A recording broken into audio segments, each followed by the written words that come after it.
Morning, babe. Hey, babe. Hey, Ralphie.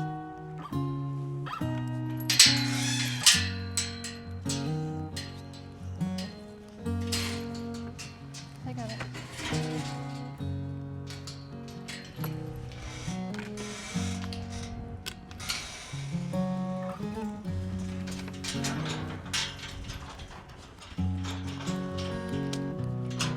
Come on, babe. Good girl. Good girl, babe. You want to go in, Ralphie? Go in. Go by your mama. There you go. Oh boy.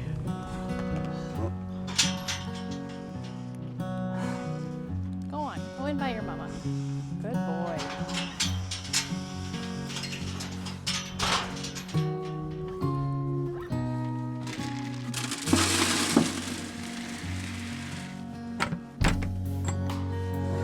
Okay.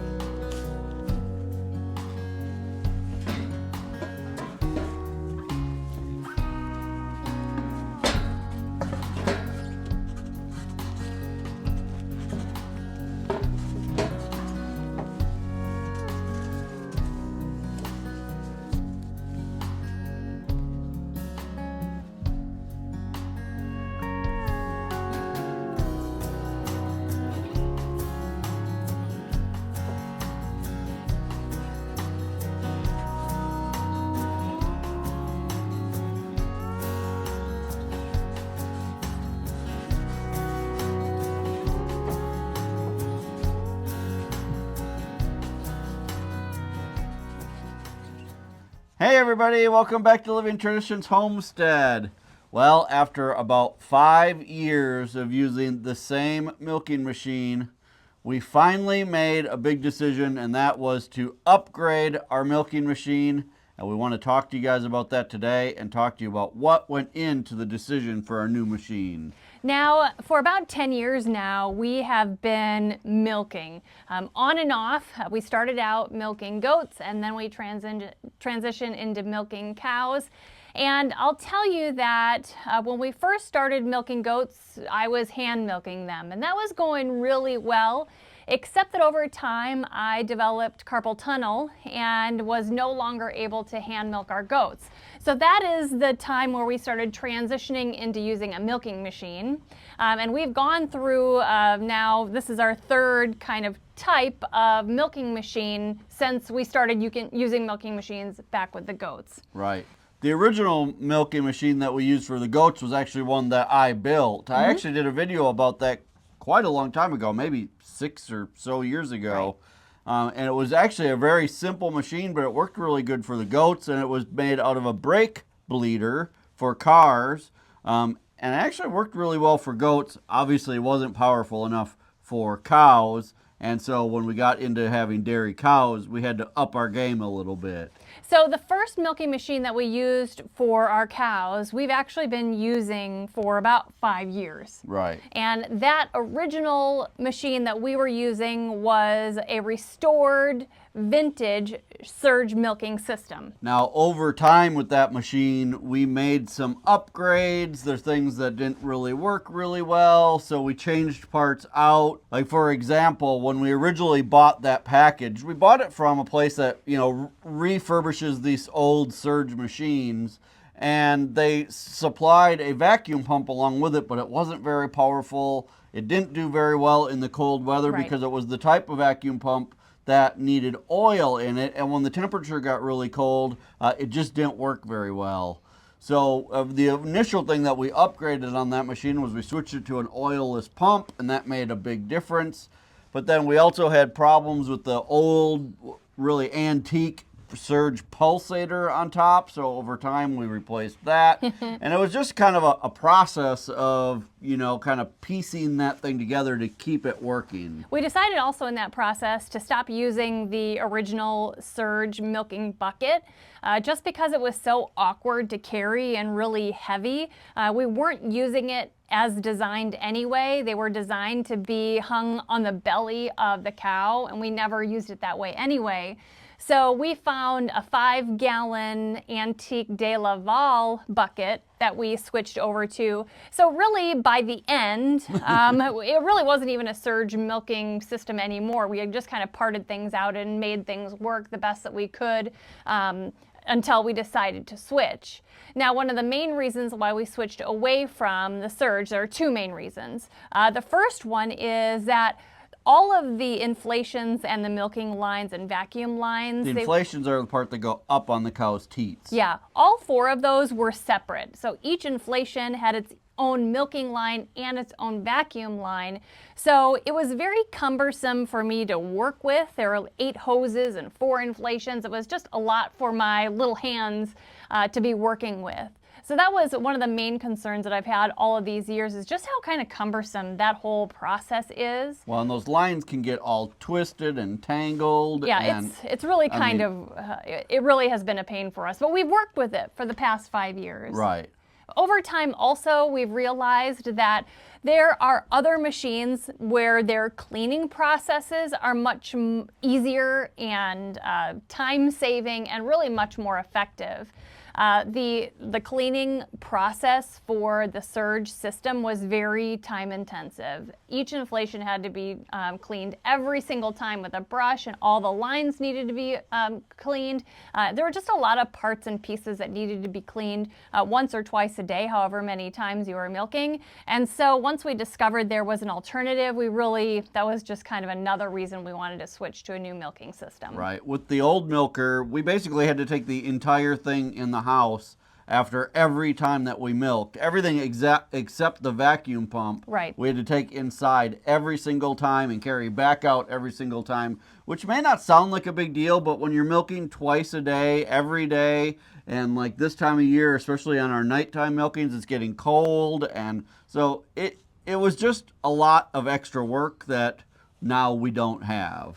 So after quite a bit of research looking at what the other options are these days for newer, better milking machines, we decided on the one that we purchased, and that is a Melasty milker that is available in the United States through MIDI Dairy Supply. Is that what it's called? Right. Now, the Melasty milker is one that is sold all around the world. It's a really well-known, respected name in, kind of portable milking machines. They do sell bigger machines too for like hard piped into bigger parlors, but for like homesteaders, their portable machines are sold all over the world. They actually are made in Turkey, and then, like Sarah said, they're sold through a company called MIDI Supply out of Georgia in the United States. Now, I will say that we're in no way affiliated with them. We're not getting paid to do any kind of advertising for them. This is just after a lot of research. Right. The machine that we decided on, so we thought we would share that with you so that you guys can make a more informed decision when you get ready to buy a new milker as well. So today we want to show you that new milker, talk with you about how it works. And this morning we filmed, milking our cow. You saw us bring Babe up into the milking stanchion, and we did that so we could show you how this whole system works. So let's go take a look at the new machine. We'll kind of go over the different parts of it with you, and then we'll kind of show you some of that footage of us milking as well, so you get a real good idea of how the entire thing works. We're also going to go over the cleaning process with you guys so you can see really how easy cleaning this milking machine really is. Well, this is our new milking machine. Again, this is a Melasty milking machine. I don't remember the exact model number on here, but you can go to the MIDI Supply website and look at all the different models. We decided to go with the model that has 2 handles on it. They do have a model that just has 1 handle on it, but we thought in the event that we do need to take this entire thing in and out of the house, our ground here is so hilly and curvy that we thought having 2 handles would be nice, and it was only about $50 more if I remember. So we did do that model instead of the one-handed model. Let me go over the major parts of this with you just kind of quickly so you understand kind of how this thing works. So we have down here is our vacuum pump. Now this vacuum pump does not use oil like I was telling you earlier on our original one. That oil made it very hard to use in the cold weather. Now this Melasty one is an oilless pump, which is really nice. It is a little bit louder than the last oilless pump that we had on our old milker, but it's not so loud that our cow really cares about it. So that's good. So here is the vacuum chamber. This is kind of just a big tube that so the vacuum pump hooks to this whole frame, and this whole frame kind of acts as a vacuum chamber for the milking machine, which is kind of a cool concept, honestly. On the top of the vacuum chamber, we have a vacuum gauge, so we can keep an eye to make sure that the pressure in the actual milking system is correct.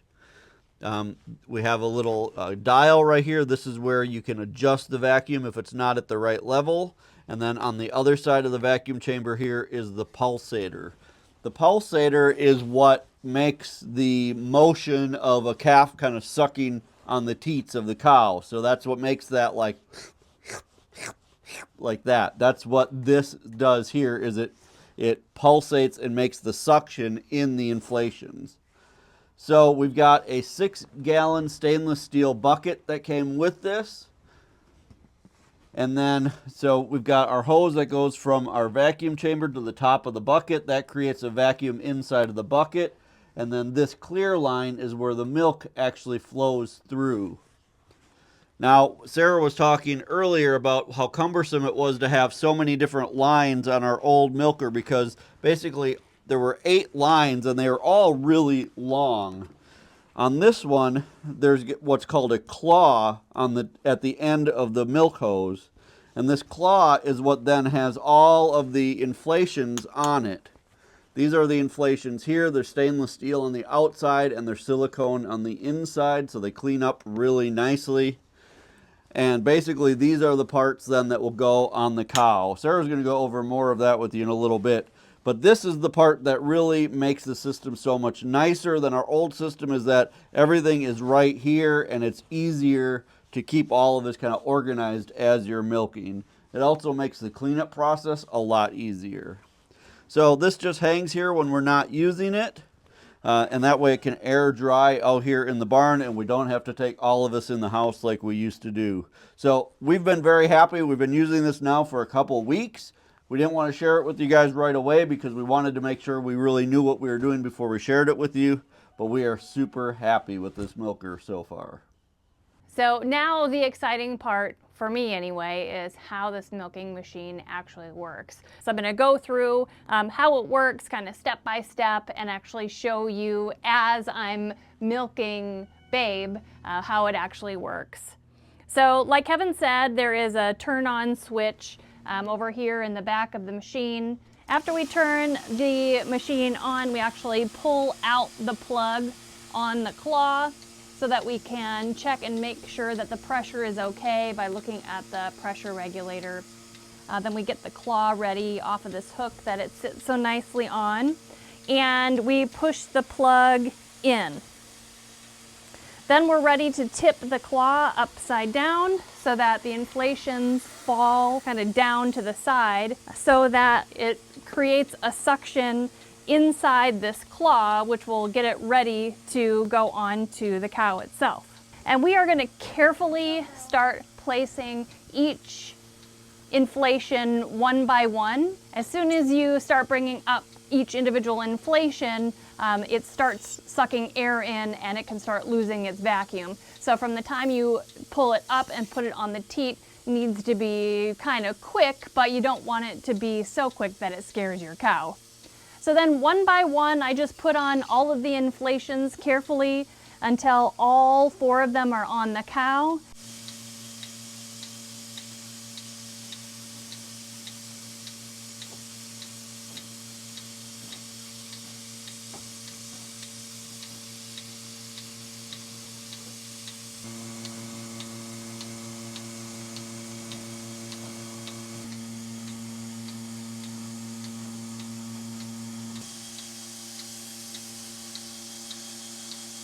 When you're all done milking, you pull the plug out so it stops the suction to the inflations, and then after a minute or so, the inflations will actually naturally fall off of each of the teats on their own. You won't have to pull them off or anything like that. After you're done, you can actually just put it back onto the milking machine, turn off the machine, and then let the pressure out by pushing the button in. Then you're all ready to start the cleaning process. Good girl, babe.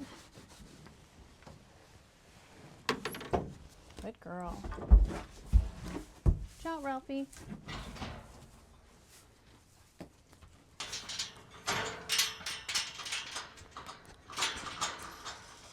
So, come on. Out.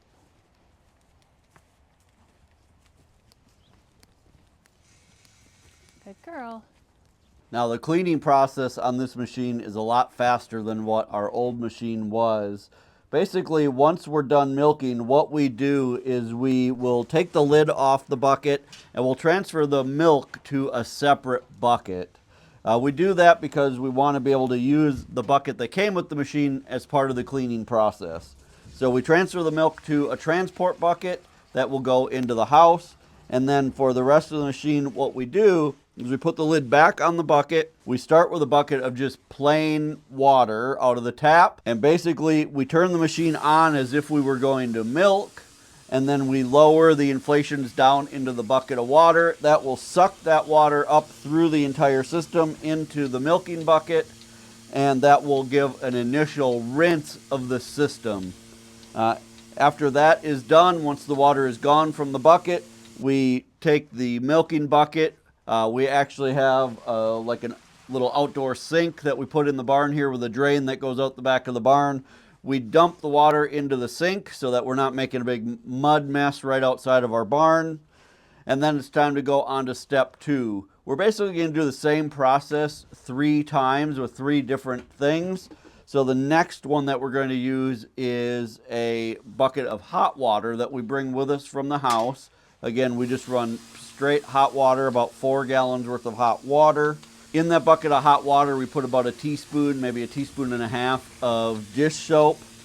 And when we're ready to do this, we just do the same process all again. We take the inflations, we turn the machine on as if we were going to milk. We lower the inflations into that hot water with the soap in it, and we let all of that run through the system into the milking bucket. We then empty that back out, and then it's time to do our final rinse. Our final rinse is with another bucket of just plain tap water with a little bit of bleach in it. They actually give you a chart. MIDI Supply has a chart that tells you how much bleach to use in the amount of gallons of water that you're using, so we just follow their lead on that. And then we just run that through the system as kind of a final rinse that will sanitize everything. And then we just make sure that the claws are hung back up so that they can dry inside until the next milking. And after we then empty the milk bucket for the last time, we'll wipe down the inside of the lid and just make sure that the machine is as dry as we can get it on all of the kind of outside surfaces. We do bring the milk bucket back in the house with us so we can wash that out by hand as well to make sure it's good and clean before the next milking. And then that is really all we need to do as far as getting this system cleaned up and ready for the next milking. Well, we are really excited to have that new milking machine. We've known for a long time that we were due for an upgrade. Our old machine just wasn't cutting it anymore. And so it was really a good time to have an upgrade. Kind of an early Christmas present to ourselves, I guess, because it sure has made life a lot easier, especially having a new calf now, going back into milking right as we get into winter. There was a little bit of a transition period for Babe herself. Cows are very suspicious of change. It looked different when she came into the milking barn. It smelled different, it sounded different, but she has really adjusted well to it. We're getting about 2 to 2.5 gallons of milk from her every day, and that is with her calf, who we've named Ralph, but we call him Ralphie. That's still with him drinking off of her however much he wants to. Right. We don't separate him from her at all. He's with her 24 hours a day. And really, while we're still getting a lot of milk from her, we're probably just going to continue on doing that. Right. At this stage, a brand new calf. Now, Ralphie was born on Thanksgiving morning. So he's, not even a month old yet. He's not drinking a ton of milk yet. When he gets a little bit older, maybe 2 or 3, 4 months old, we might have to separate him. Otherwise, he may be drinking all of the milk.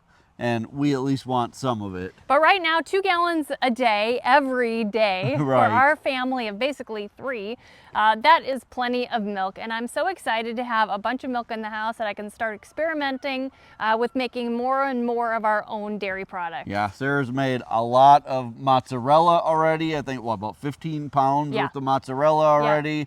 We've made some more farm cheese. Lots of yogurt. Lots of yogurt, Lots which of we're cream in also my- making for our daughter who's married. Yeah, lots of cream for my coffee, Right. which I absolutely love. Right. So we're kind of getting spoiled again with having all of this fresh dairy. As you know, we consume all of our dairy raw. We don't pasteurize it. So, you know, we feel that that really is the best way to consume dairy, and we're super happy to have it back right here on the homestead. So you guys, we hope that you enjoyed learning a little bit about kind of the progression that we've made through, you know, hand milking all the way up to 3 now different kinds of milking machines. Even if you don't milk cows, or even if you'll never have a cow, I think it's nice to be able to learn how things go and how things work. And I hope if you are considering getting a milk cow and you may want to machine milk, now you know information about a couple different milkers. Right. And really, you guys, no matter what kind of milker you use, they all kind of have the same basic parts. So hopefully this was kind of a good overview so you understand,